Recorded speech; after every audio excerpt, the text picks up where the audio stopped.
लेकर राजनीति गर्म है।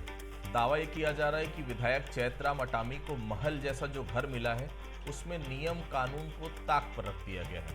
अब कांग्रेस माननीय को वीआईपी ट्रीटमेंट को लेकर राज्य सरकार को घेर रही है, तो बीजेपी वक्त की जरूरत बता रही है।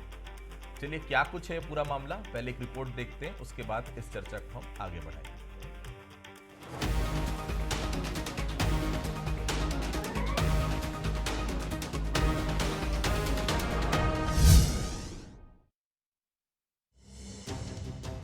दंतेवाड़ा विधानसभा से बीजेपी विधायक चैतराम अटामी को मिला आवास और इसमें बिना टेंडर के हुए करोड़ों के रिनोवेशन के मामले ने तूल पकड़ लिया है।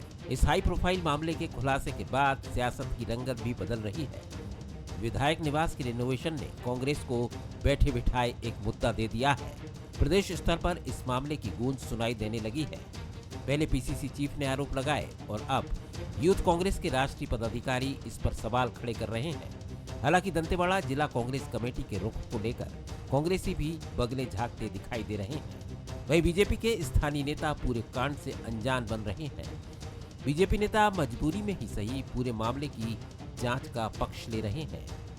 देखिए, अलॉटमेंट का जो काम है विभाग करता है, गृह विभाग करता है और स्थानीय कलेक्टर महोदय जो जनप्रतिनिधि है उनको सुरक्षा के साथ साथ उनके लिए जो उपयुक्त जगह होती है वो अलॉट होता है। इससे पहले भी हुआ है, कई जनप्रतिनिधियों को पुराना, चूंकि वो रेस्ट हाउस नया बन गया और पुराना जीर्णशील हालत में था, तो उसका रिन्यूएशन भी हुआ है और उसमें उनका प्रवेश भी हुआ है। तो सुरक्षा की दृष्टि से इस प्रकार से डिपार्टमेंट जो है वो अलॉट करता है और उस प्रकार से उनका उस मकान में जाना हुआ है। विधायक जी को नक्सलियों से खतरा है क्षेत्र को देखते हुए प्रेजेंट में आज वो विधायक हैं। सुरक्षा व्यवस्था को देखते हुए रेस्ट हाउस को उनको अस्थायी रूप से निवास दिया जा रहा है। कांग्रेस पार्टी के लोग ही आरोप लगा रहे हैं और उनके पास कुछ भी ऐसे प्रमाण नहीं है। इस पूरे मामले को लेकर कांग्रेस हमलावर है। कांग्रेस पद का दुरुपयोग करने और अपने चहेतों को फायदा पहुंचाने के लिए बगैर टेंडर कराए पूरा काम करवाने के आरोप लगा रही है। बीजेपी नेताओं की तर्क को दरकिनार करते हुए कांग्रेसी कह रहे हैं कि दंतेवाड़ा जिला प्रशासन ने सुरक्षा कारणों को ध्यान में रखते हुए इस बिल्डिंग का चुनाव किया होगा, लेकिन ऐसी भी क्या मजबूरी थी कि टेंडर ही नहीं बुलवाया गया। सरकार से जरूर सवाल पूछेंगे कि ऐसा कैसे किया जा रहा है।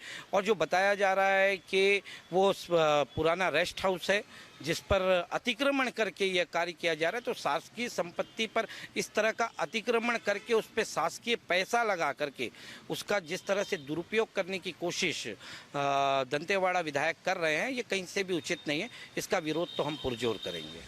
संवेदनशील इलाकों के जनप्रतिनिधियों को आवास देने का प्रावधान है। जिला प्रशासन, आवास और पुलिस प्रशासन पर्याप्त सुरक्षा मुहैया करवाता है।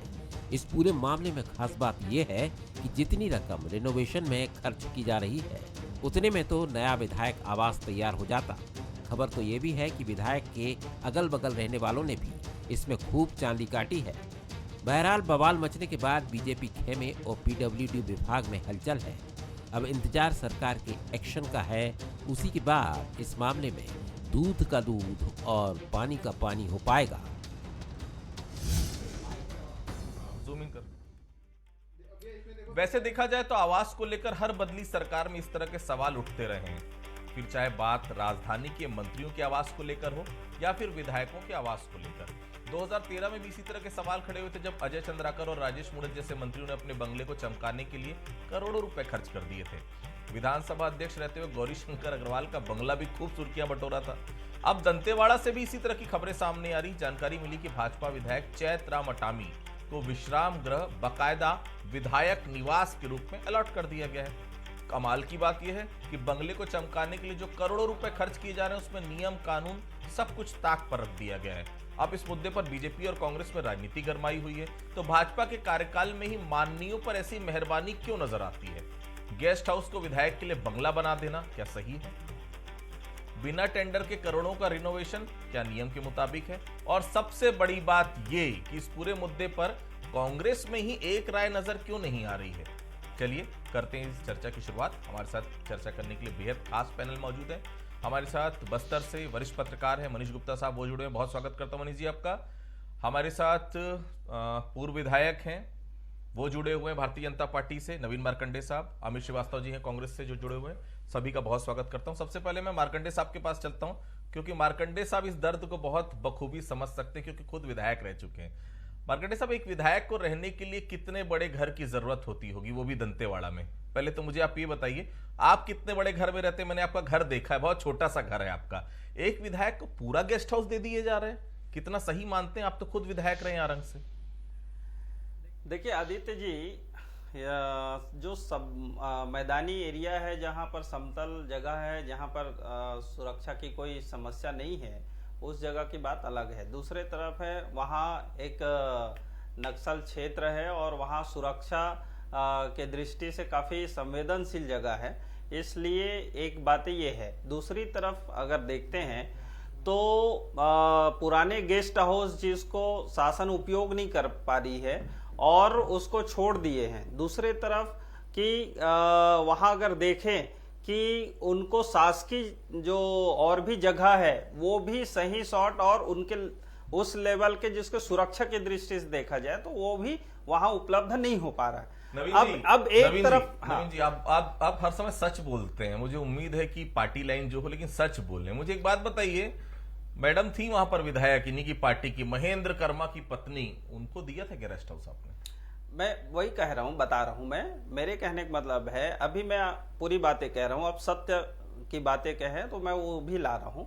देखिए, देहूती कर्मा जी जो महेंद्र कर्मा जी हैं, उनकी श्रीमती जी हैं, उनको रायपुर में मुख्यमंत्री के बगल में निवास आवंटित है। अभी विधायक नहीं है तो भी आवंटित है कि नहीं? दूसरे तरफ जब महेंद्र कर्मा जी जब जिला पंचायत के सदस्य हुआ करते थे 35 साल पहले, तो भी उनको जगदलपुर में शासकीय लाट हुआ था जो भवन आवास, वो आज तक इनके पास है महेंद्र कर्मा परिवार के। वो कारण दूसरा था, आप भी जानते हैं, बहुत हाई प्रोफाइल। सबसे बड़ी बात है, नक्सलियों के सबसे ज्यादा अगर कोई घोर विरोधी था वहां पर बस्तर में, सलवा जुड़ूम से लेकर उनकी सुरक्षा आप ही लोगों ने बढ़ाई थी। अब दूसरी तरफ और भी बता रहा हूं ना मैं और दूसरी तरफ बता रहा हूं कि उनके परिवार में से 3-4 लोग जो उनके बेटी बेटा है, उनको भी अलग अलग आवास वहां आवंटित है। तो मेरे कहने का मतलब है, जब 7-8 आवास कांग्रेस के शासन में कहें और उनके एक ही परिवार को सबको आवंटित कर दिए हैं, तो बाकी भी जनप्रतिनिधि जाएंगे कहाँ? उनके लिए कुछ जगह बचाओगे? एक आवास उनके लिए कहीं ना कहीं। और दूसरे, मैं इसमें एक बात और कहना चाहूंगा आदित्य जी, कि भाई ये शासकीय जगह है, अस्थायी के रूप में उसको दिया गया है और उसमें जो काम है वो शासकीय जगह पर काम हुआ है। इसलिए अगर वो कोई अपने घर में बनवाता तब उसके ऊपर उंगली उठता, वो तो शासकीय जगह है, शासन का है। आज उसको वहां से दूसरे जगह अलाट होगा तो वहां शासन का ही काम चलेगा और उनको रहेगा, उसमें तो कोई दिक्कत ही नहीं है। चलिए ठीक है। अमित जी, हर बार बीजेपी के कार्यकाल में बंगला प्रेम बहुत नजर आता है। रायपुर में हमने देखा है, हालांकि उस बंगले की तरफ 5 साल आपकी नजर नहीं रही, फिर भी चलिए, अब विधायक को गेस्ट हाउस दे दिया गया है। सवाल यह है कि बस्तर में जो आपकी पार्टी का विरोध नजर आ रहा है ना अमित जी, सुनिएगा ध्यान से, वो एक सुर में नहीं है। क्या वही तो नहीं जो हमाम में सब, अब मैं क्या बताऊं आपको, यही वजह तो नहीं है? देखिए, मुझे लगता है कि आपने ये डिबेट चालू करने से पहले सारा आपने खुद ही कह दिया था कि जिस प्रकार से पूर्व विधानसभा अध्यक्ष के यहाँ 46 एसी लगाए गए थे, ठीक कहा आपने, बीजेपी को बंगले से प्यार बहुत है। और जब बात दिल्ली के मुख्यमंत्री की आती है तो पूरा बीजेपी सड़कों पे आ जाती है कि इन्होंने ऐसा बंगला क्यों बनाया। जब बात इनकी आती है, अभी ये नवीन भाई कह रहे थे कि शासकीय जमीन है, बिल्कुल ठीक कहा आपने, शासकीय गेस्ट हाउस था, लेकिन बिना टेंडर आपने काम करा दिया। जनता की गाड़ी कमाई को आप लोग, आपकी सरकार आने के बाद शासन प्रशासन इतना निरंकुश क्यों हो जाता है, मुझे एक चीज समझ में नहीं आती। और लगातार जिस प्रकार से अभी आप स्वर्गीय महेंद्र कर्मा जी की बात कर रहे थे, तो हम सब जानते हैं कि वो सरवा जुर्म के वो प्रमुख हुआ करते थे और जिस प्रकार से उन्होंने लड़ाई लड़ी, उनकी अलग एक वो था। और जिस प्रकार से अभी आप कह रहे थे, मैं आपकी बातों से इत्तेफाक नहीं रखता, लेकिन आदित्य जी मैं एक ही चीज कहता हूं कि जब से सरकार आई है, ये सरकार में अधिकारी और इनके जो माननीय लोग हैं, वो जिस प्रकार से निरंकुशता देखने को मिल रही है जनता की गाड़ी कमाई को। अभी आपने आपकी स्क्रीन पे वो बंगला आ रहा था, मुझे लगता है आपने बिल्कुल प्रश्न ठीक किया कि एक व्यक्ति को या उसके सुरक्षा के लिए रुकने वालों के लिए कितना कमरे होना चाहिए। तो मुझे लगता है तो आने वाले समय में कहीं ऐसा ना हो जाए कि छत्तीसगढ़ के लोग वहां देखने जाएं कि ऐसा कौन सा विधायक है, जब हम गूगल में सर्च करेंगे जिसे पूरे देश में सबसे बड़ा बंगला दिया गया है, तो दंतेवाड़ा का नाम गूगल में सर्च मत हो जाए, पहली चीज। दूसरी चीज, कि कहते हैं ना कि जब तक प्रशासन, कहते हैं जब तक प्रशासनिक लोग आदरणीयों के सामने बेचारा बनेंगे तब तक वो चारा बनेंगे। इसलिए मैं कहता हूं कि आप अगर हैं शासन प्रशासन, आप हैं तो जो क्राइटेरिया में आता है आप दीजिए, माननीय, कहीं कोई दिक्कत नहीं है, उनकी सुरक्षा हमारे लिए प्रायोरिटी है। लेकिन इतना बड़ा महल देना कहीं ना कहीं मुझे लगता है सरकार में बैठे लोग उनको ऊपर का सह है, और जिस प्रकार से निरंकुशता देखने को मिल रही है, मुझे लगता है जनता की गाड़ी कमाई को लुटाना। कहते हैं ना हम तो विपक्ष है आदित्य जी, हम विपक्ष के रूप में आईना है, हम तो आपको सच दिखाएंगे, जिसे बुरा लगे वो सामने से हट जाए। श्रीवास्तव जी, मनीष जी सुन रहे हैं, आपके एक बड़े नेता हैं दंतेवाड़ा से, मैं नाम नहीं लूंगा क्योंकि मेरे से उनकी डायरेक्ट बात नहीं हुई, लेकिन एक उनका वर्जन मैंने सुना, वो ऐसा लग रहा था कि चैतराम अटामी जी को गेस्ट हाउस मिल रहा है तो उन्हें बड़ी खुशी हो रही, उनको कहीं कोई दिक्कत नहीं थी।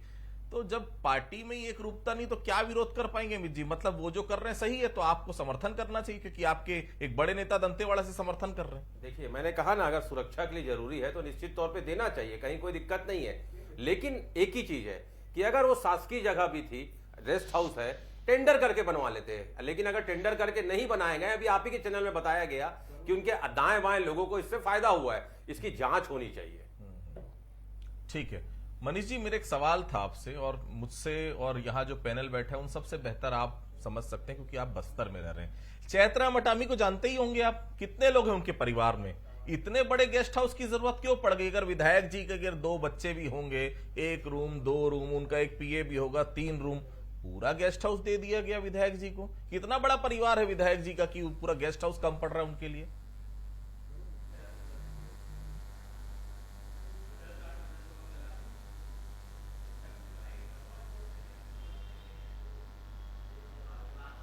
मनीष जी, आवाज आ रही है आपको मेरी? हाँ, मुझसे पूछ रहे हैं क्या? जी मनीष जी, जी मनीष जी, मुझसे पूछ रहे हैं? जी आपसे ही पूछ रहा हूँ जी। नहीं, देखिए, पहली बात तो निश्चित रूप से जो अभी रेस्ट हाउस विधायक जी को दिया गया है या दिया जा रहा है और उसका रेनोवेशन किया जा रहा है, निश्चित रूप से इसमें धन भी खर्च होता है। पर मेरा एक बात मानना है कि बस्तर की परिस्थितियों को भी ध्यान में रखना चाहिए। जिस प्रकार के हालात हैं, बस्तर में नक्सलवाद है, नक्सली हिंसा हुई है, दंतेवाड़ा के 2 विधायक महेंद्र कर्मा जी और भीमा मंडावी दोनों नक्सल हिंसा का शिकार बने हैं। तो ऐसे समय अगर कोई आवास का मामला आता है तो आवास के साथ सुरक्षा का भी एक मानक रहता है। आमतौर पर हम जैसा जानते हैं कि जो दंतेवाड़ा के विधायक, वर्तमान विधायक हैं चैतराम अटामी, वो भी कहीं ना कहीं सलवा जुड़ूम से जुड़े हुए थे और काफ़ी समय तक वो एक शिविर में रहते थे, सलवा जुड़ूम के एक शिविर में रहते थे।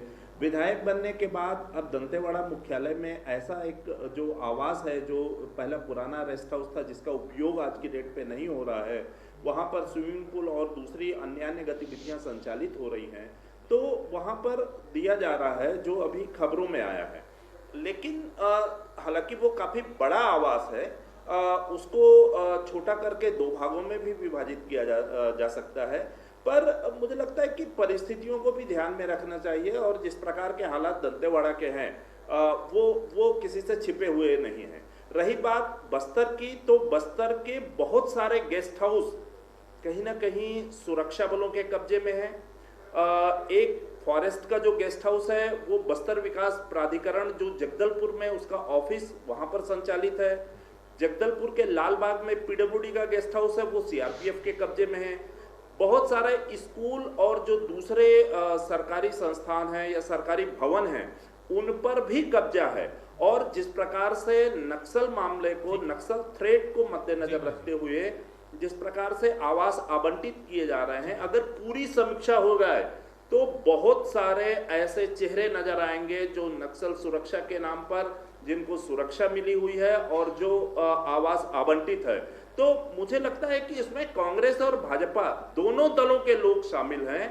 इसी प्रकार से इन सब चीजों का ख्याल रखना चाहिए। और जिस प्रकार से ये गेस्ट हाउस को लेकर के अभी जो ये विवाद छिड़ा है, मुझे लगता है कि अब उसके बाद से जो है ना विधायक को, क्योंकि एक परसेप्शन बनता है और वो सार्वजनिक जीवन में रहना चाहते हैं, तो कहीं ना कहीं इन सब चीजों की विवाद वाली स्थितियों से बचना चाहिए। जी आदित्य। मनीष जी, मैं इलेक्शन के समय चैतराम जी से मिला था। मुझे देखकर बहुत खुशी हुई कि इलेक्शन लड़ने के लिए भी पैसा नहीं था, चंदा कर रहे थे वहां के लोग, चंदे से जो है वो इलेक्शन लड़वाया गया। बहुत विपरीत परिस्थितियों में मैंने उन्हें इलेक्शन लड़ते देखा। पता नहीं लेकिन इलेक्शन जीतने के बाद कैसा पूरा ऐसा लगता है कि रातों रात सब कुछ बदल जाता है। चलिए मैं आऊंगा। मार्कंडे साहब, गेस्ट हाउस का क्या कोई उपयोग नहीं बच गया है? ये पहले से तय था कि आपका विधायक चुना जाएगा दंतेवाड़े में और ये रेस्ट हाउस उसके नाम कर दिया जाएगा। मार्कंडे साहब देखिए आदित्य जी, मैं आपको स्पष्ट करूंगा कि देखिए ये गेस्ट हाउस पुराने थे, उसको रिनोवेशन किया जा रहा है। दूसरी तरफ देखते हैं तो गेस्ट हाउस को आवंटन नहीं किया है, अस्थायी रूप से उनको अभी आवास के रूप में दिया जा रहा है उनके सुरक्षा की दृष्टि से। और मैंने आपसे कहा भी कि 7 जगह आवास कांग्रेस के वहां के नेता अलग अलग अपने बेटी बेटा के नाम पर रखे हुए हैं, खाली कम से कम कराइए। उसको तो खाली करें। नहीं, आपकी सरकार है, खाली कराइए। आप अमित जी मदद करिए, इनकी खाली कराइए। आदित्य जी, कम से कम नैतिकता तो रहना चाहिए। वैसे भी तो कांग्रेस में नैतिकता तो बचा नहीं है और इस पर सियासत कर रहे हैं। अरे अपने गिरेबान में झांकिए तो सही। इनके एक नेता वहां के जिला पंचायत के अध्यक्ष तुलिका जी है, उनके अगर आवास में देखेंगे तो करोड़ों का काम हुआ है उसमें अभी इनके कांग्रेस के कार्यकाल में। और मैं कहूंगा कि इनके भूपेश बघेल जी के भी अगर गांव में जाके देखेंगे तो उनके खेत तक सड़क बना हुआ है। तो ये कैसे बन गया? उनके व्यक्तिगत लाभ है उस जगह पर। तो मेरे कहने का मतलब है जिसने इस तरह से सियासत उनके सुरक्षा की दृष्टि को भी नहीं देखते हुए और उसके आवास पर जो है सियासत कर रहे हैं, तो मुझे लगता है कि पहले अपने गिरेबान पर झांके और अपने सभी आवास को खाली करे। अब तो महेंद्र कर्मा जी नहीं है, लेकिन जगदलपुर का आवास क्यों रखे हैं अभी तक के? किस काम आता है वो वहां? ये बताइए इन लोग। बिल्कुल अमित जी, इस पूरे मामले को लेकर रुख क्या होगा कांग्रेस पार्टी का? क्योंकि आने वाले समय अभी जैसे हम विरोध देख रहे हैं, थोड़े दिन बाद वो ठंडा हो जाता है। पहले भी हमने विरोध देखा है, लगता है लोकल लेवल पर सब कुछ सेट हो जाता है। आप लोगों ने बहुत बड़ा बवाल काटा था, आपको याद होगा जब गौरी शंकर अग्रवाल के घर में जो विधानसभा अध्यक्ष बने थे, 48 एसी की एक खबर आई थी, लगातार विरोध प्रदर्शन, सड़कों पर कांग्रेस। उसके बाद थोड़े दिन बाद सब कुछ मैनेज। इस केस में भी ऐसी ही होगा अमित जी? देखिए, नैतिकता एक वर्ड अभी भाजपा के सम्मानित प्रवक्ता के मुंह से आया, बड़ा अच्छा लगा मुझे बहुत दिनों बाद इस वर्ड को सुन के किसी भाजपा प्रवक्ता के मुंह से, नैतिकता। देखिए, कहते हैं ना आदित्य जी, हम आह भी भरेंगे तो एक करेंगे बदनाम और एक कत्ल भी करेंगे तो उसकी चर्चाएं नहीं चाहते। मुझे लगता है जिस समाज से आदरणीय मेरे साथी प्रवक्ता छोटे भाई आते हैं, हमारी सरकार में उन्हीं के धर्मगुरु, हमारे जो धर्मगुरु हैं, उनको बंगला अलॉट हुआ था, लेकिन कोई भी भाजपाई तो खाली करने के लिए अपने पूर्व मंत्री जी को नहीं कहा। तो मैं उस पर नहीं जाना चाहता, लेकिन मैं उनको याद दिला रहा था जो नैतिकता की ये बात कर रहे थे और सारे बंगलों को खाली करने की बात कर रहे थे। तो मुझे लगता है अगर भाजपाइयों में इतनी नैतिकता थी तो जाते और बंगले को खाली कराते, और खास करके आप उस समाज से भी आते हैं।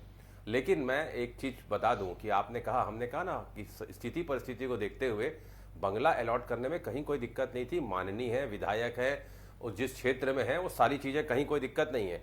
ऐसी क्या मजबूरी थी साहब कि बिना टेंडर के आपने वहाँ पर काम करा दिया? ऐसी क्या वजह थी कि इस आदरणीय को इतना ही बड़ा घर देना था? क्या आपने, मैं तो कह रहा हूँ ना, इस पूरे मैटर की जांच हो जाए। और रही बात, हम फिर कह रहे हैं कि हम उसका विरोध नहीं कर रहे हैं कि इनको बंगला क्यों दिया गया, लेकिन जिस प्रकार से अभी मनीष जी ने कहा या आदित्य भाई ने कहा कि आधा भी दिया जा सकता था और यूज किया जा सकता था, लेकिन अब सुरक्षा की दृष्टि से क्यों ऐसा किया गया? मनीष जी ने, हाँ, मनीष जी ने कहा। तो मैं वही चीज कह रहा हूं कि आधा भी आप यूज कर सकते थे, लेकिन इस पूरे मैटर की मुझे लगता है जांच हो जानी चाहिए। और रही बात नैतिकता की, तो मैंने जनता के समक्ष दोनों चीजों को पैरेलल रख दिया है। तो क्या नैतिकता इनमें बची थी जो इन्होंने खाली किया था? तो मनीष जी, दोनों पार्टियों में विरोध क्या कुछ समय के लिए होता है मनीष जी? क्या दिखावे का विरोध होता है, या ये मान लिया जाए कि बाद में सब कुछ सेट हो जाता है? मनीष जी नहीं, देखिए, जो हालात है, मैंने पहले ही कहा है कि बस्तर नक्सल प्रभावित इलाका है और ये जो तात्कालिक विषय आते हैं, कहीं ना कहीं इसके पीछे की दूसरी वजहें भी रहती हैं। जो कुछ नाराज वर्ग है वो कहीं ना कहीं इसको इशू के रूप में क्रिएट रिएक्ट करता है। मनीष जी, मैं मान कांग्रेस लिया, भी मैं बिल्कुल opposition मानता हूं में कि वहां पर हर विधायक जो है वो बहुत मुश्किल से अपना जीवन बसर करता है, इसमें कोई दो राय नहीं। मैं साक्षी हूं उस घटना का, जब लोकसभा चुनाव 2019 में भीमा मंडावी की हत्या हुई थी, मैं उस जगह गया था। और उसके बाद महेंद्र कर्मा, दोनों जो विधायक है दंतेवाड़ा के, निश्चित तौर पर नक्सलियों के द्वारा वहां पर मारे गए। मैं मान लिया आपकी बात, लेकिन तरीका होता है ना मनीष जी, टेंडर होता बकायदा, परमिशन होती बकायदा, सरकार के पास फाइल है, सबको पता चलता। किसी को विधायक को वो गेस्ट हाउस देने में दिक्कत नहीं, जो प्रक्रिया फॉलो की गई मनीष जी, उस पर आपत्ति दर्ज कराई जा रही है। नहीं, देखिए आदित्य जी, क्या है कि दंतेवाड़ा की अगर आप बात करें तो दंतेवाड़ा गरीब जिला जरूर है, लेकिन डीएमएफ के मामले में बहुत अमीर है। छत्तीसगढ़ का ये दूसरा ऐसा जिला है जहां पर सर्वाधिक डीएमएफ की राशि मिलती है। आज की डेट पर देखेंगे, चुनाव के पहले तक 1250 करोड़ रुपए डीएमएफ की राशि दंतेवाड़ा जिला प्रशासन के पास उपलब्ध थी। ऐसी स्थितियों में जो डीएमएफ की राशि के खर्च को लेकर के हमेशा सवाल खड़े होते रहे हैं, और खासकर दंतेवाड़ा जिले में डीएमएफ की राशि पर जो भ्रष्टाचार के आरोप बहुत पहले से लगते रहे हैं। पिछले कलेक्टर के कार्यकाल में इस प्रकार की खबरें लगातार सुर्खियां बनती रही हैं। और चूंकि नक्सल मामला है, देखिए नक्सलवाद जो है वो किसी के लिए दंश है और किसी के लिए जो है वो सुविधा का कारण बनता है। वहां पर सरकार ने कई नियम शिथिल किए हुए हैं कि बिना पीस वर्क ऑर्डर में भी काम करवाते हैं, कई उसमें टेंडर की आवश्यकता भी नहीं होती। तो इस प्रकार के तमाम वो कारक हैं जिनका लोग अपने हिसाब से उपयोग करते हैं। मुझे लगता है कि ये जो डीएमएफ की राशि से जो इसका रिपेयरिंग हो रही होगी, अब इस पर प्रशासन को ही उस पर संज्ञान लेना चाहिए। और अभी तक ये क्लियर भी नहीं हुआ है कि क्या इसका टेंडर हुआ है या नहीं हुआ है। रेनोवेशन तो एक सामान्य प्रक्रिया है। देखिए, रेनोवेशन बहुत सारे बंगलों की भी होती है, तो गेस्ट हाउस की भी होगी, चाहे उसका उपयोग हो या ना हो, पर कहीं ना कहीं वो एसेट है। लेकिन अगर खाली रहेगा तो उसका कोई उपयोग नहीं होगा। मुझे लगता है कि जिस प्रकार से अभी भाजपा के प्रवक्ता कह रहे थे कि अस्थायी रूप से उनको आवंटित किया है, तो अस्थायी रूप से आवंटित करना मुझे नहीं लगता कि कोई गलत है। ये एक्चुअल सियासत का विषय है। और अस्थायी रूप से मतलब 5 साल के लिए होता है मनीष जी, अस्थायी मतलब 5 साल होता है। मैं आऊंगा आपके पास, मार्केट साहब समय कम है, मेरा छोटे सा जवाब दीजिएगा। कहा जा रहा है कि बंगले की रिनोवेशन में करोड़ रुपए खर्च कर दिए। एक तरफ सरकार जीरो टॉलरेंस की बात कर रही है, भाई गेस्ट हाउस था तो सही होगा, जो भी पहले भी कोई ना कोई रहता रहा होगा, उसमें करोड़ों के रिनोवेशन की पहली बात जरूरत क्या है? पूरे दंतेवाड़ा में क्या कोई जगह नहीं बची थी विधायक जी के लिए? देवती कर्मा जी को क्या गेस्ट हाउस दिया था आपने? मेरा सवाल वही है। और सबसे बड़ी बात है कि गेस्ट हाउस तो जनता के लिए होता है, केवल माननी को रहने के लिए, बसाने के लिए पूरा गेस्ट हाउस दे दिया आप लोगों ने। आदित्य जी, मैंने पहले ही कहा है कि अभी जो उसमें रेनोवेशन हुआ है वो करोड़ों का हुआ है, ऐसा किसी ने नहीं कहा है, और ना ही उसके कोई मूल्यांकन हुआ है। एक छोटी सी पुलिया बनती ना मार्केट साहब बस्तर में, तो वो करोड़ों की हो जाती, वो तो खैर रेस्ट हाउस है। मैंने आपसे बताया ना, ये तो इतना बड़ा हाउस का आप मान लो जो करोड़ों का बता रहे हैं। मैं बता रहा हूँ कि तुलिका जी का घर जो आवंटन हुआ है उसमें करोड़ों का खर्च कांग्रेस की सरकार में तुम्हारी शर्ट से सफेद कैसे जी? दूसरी तरफ अगर मैं बताता हूं तो यहाँ शिव डहरिया जी शासकीय जगह पर कितने कब्जा करके और कितने करोड़ का उसमें अवैध रूप से खर्च किए थे, जिस पर जो है यहाँ इतने बड़ा तमाशा हुआ था। दूसरे तरफ सरकार आपकी है, नवीन जी, करवाइए ना, खाली करवाइए, केस अंदर करिए, जेल में शिव डहरिया जी बाहर क्यों घूम रहे हैं? सुने ना, तो मैं कह रहा हूं कि अगर अमरजीत भगत जी है, देखें कि कितना बड़ा जमीन और कितना बड़ा उसमें घर बनाकर और कैसे कब्जा करके बैठे हुए थे। तो मेरे कहने का मतलब है, मैं इसीलिए नैतिकता की बात किया, मैं कह रहा हूं आपसे कार्रवाई करवानी चाहिए आपको, सरकार आपकी है और वो अपनी जी। अमित जी, छोटा सा जवाब जी, उसको छोड़ देना चाहिए। अमित जी, आवास को लेकर मेरा सवाल ये है कि कई बार होता ये है, आपको याद होगा ब्रिजमोहन जी अग्रवाल ने खाली नहीं किया बंगला, आपने विरोध नहीं किया। प्रेम प्रकाश पांडे जी आज भी उस बंगले में रहने, खाली नहीं करवा पाए आप लोग। क्या अब तो सरकार भी नहीं आपकी, अब क्या खाली करवा पाएंगे? क्या इस विषय पे कुछ आगे बढ़ेगी कांग्रेस? पूर्व विधानसभा अध्यक्ष है और उसको आवंटित होता ही है वो। जी, 15 साल से वही हो। जी अमित जी। जी देखिए, मैं तो आपके चैनल पे, लोकप्रिय चैनल से एक मांग भी करना चाहता हूं आपके माध्यम से कि इसकी जांच होनी चाहिए, पहली चीज। दूसरा, ऐसी भी जांच होना चाहिए कि ऐसे नियम को ताक में रख के ऐसे कितने माननीयों को कहां दिया गया है, और क्या सिर्फ विधायकों को ही दिया गया है कि कुछ मंत्री भी ऐसा कुछ कब्जा करके रखे, उसकी भी जांच होनी चाहिए। ठीक है, तो देखिए विधायक अभी शिफ्ट नहीं हुए हैं, लेकिन गेस्ट हाउस को जिस तरह से ये बताया जा रहा है विधायक आवास के लिए अधिकृत कर दिया गया, सवालों के घेरे में तो है।